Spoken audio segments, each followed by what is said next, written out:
People of all ages are still talking about the hearing yesterday with Dr. Christine Blasey Ford and Brett Kavanaugh. Yeah, Kirsten Gutierrez has more on what people in the triad are talking about and why.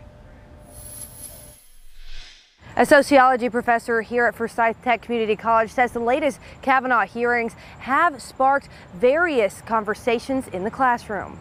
Professor Katina Barksdale says the testimonies are drumming up an important topic, especially among her students. We've talked about the age of the participants in this situation.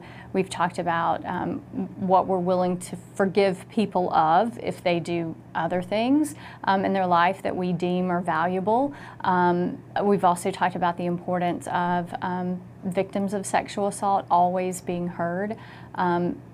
So it's been lots of good discussion with students, for sure. A vital conversation, not only with her students, but with her two teenage boys as well. Our conversation is about alcohol and what happens when you drink, what happens in, innocent high school parties, if you will, what can happen.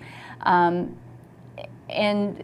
the importance of understanding the ramifications of that. I mean, we talked about the difference between, honestly, between blacking out and passing out. There is a difference, and I think young kids don't know what that is and don't know what that means. And that's certainly a topic that's come up in the debate over what happened, what truly happened, and who remembers what. Professor Barksdale said she's going to continue to talk to her two sons about how their actions can impact others, and she advises other parents to do the same. In Winston-Salem, Kirsten Gutierrez, WXI 12 News.